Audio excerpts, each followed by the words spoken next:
The man standing before the court is being tried as a defendant after his wife's death, which occurred on the day he learned of her infidelity. He claims that he did not kill his wife and argues that he did not react violently to her betrayal. However, the problem lies in the fact that both his wife and her boyfriend were killed, and the man's weapon is nowhere to be found.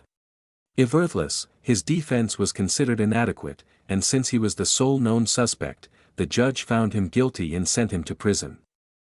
In prison, our withdrawn character refrains from speaking to anyone for the first month. However, he finally meets Ellis Boyd and confides in him, revealing his name as Andy Dufresne. Ellis's initial question pertains to why he killed his wife, and Andy asserts that he did not commit the murder. Nevertheless, Ellis is skeptical of Andy's claims at first. Ellis is a man capable of bringing anything into the prison, and Andy requests him to bring a hammer. When Ellis asks why he needs a hammer, Andy assures him that he won't cause harm to anyone with it and that he intends to use it solely for carving rocks. Andy fought a constant battle against a group known as the Sisters, who subjected him to ongoing sexual abuse. He engaged in frequent fights with them, resulting in a growing number of bruises. To save him from this situation, Ellis found a job outside the prison where they could work, ultimately allowing Andy to break free from the Sisters group. Following their return to the prison, one of the Sisters group members assaults Andy, resulting in him being confined to the infirmary for a month. As a result of Andy's previous profession as a banker and his strong interest in books, the prison warden designates him as the librarian.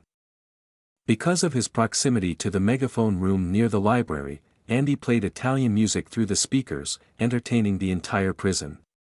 However, the warden did not approve of this, and as a consequence, Andy was punished with a 2-week period of solitary confinement.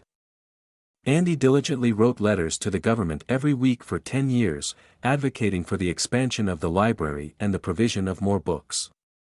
In response to an initial grant of $200, Andy increased his letter-writing frequency to twice a week. Finally, the government sent $500 in donated used books from schools, allowing Andy and his fellow inmates to expand the library.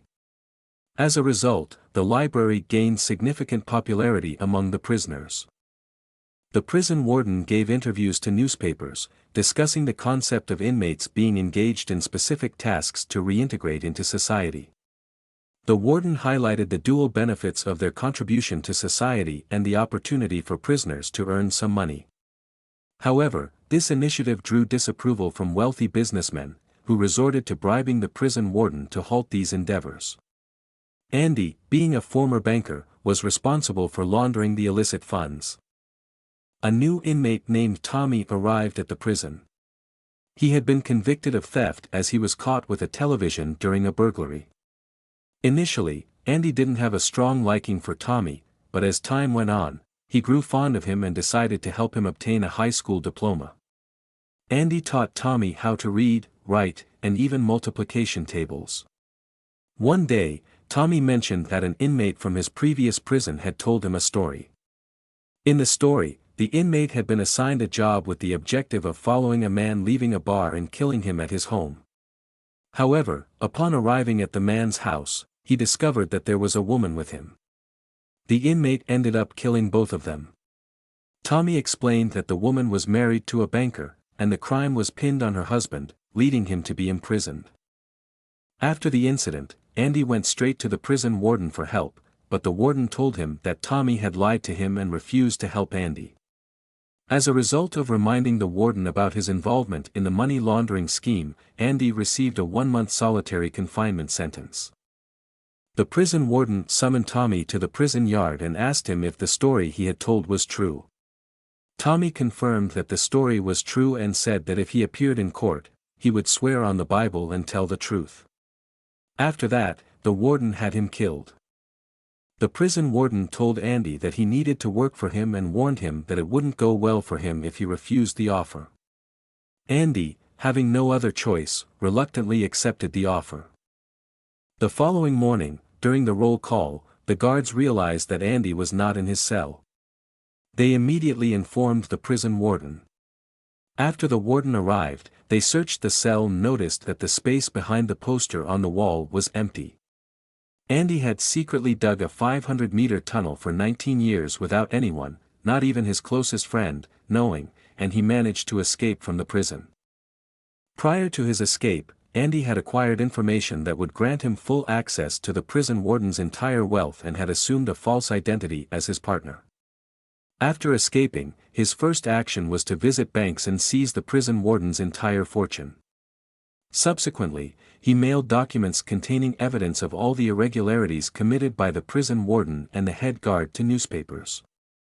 In the face of the police's arrival, the prison warden chose death over being apprehended and shot himself in the head. After escaping, Andy sent a letter to Ellis, who understood that he was near the border and attempting to go to Mexico. A few days later, on Ellis's 40th year in prison, it was determined that he had completed his sentence and was eligible for parole. He was released. After being released, Ellis began working as a bagger in a room and market, but he had difficulty adjusting to life outside of prison. Ellis recalled the promise he had made to Andy, and he embarked on a journey towards the tree in Buxton that Andy had mentioned.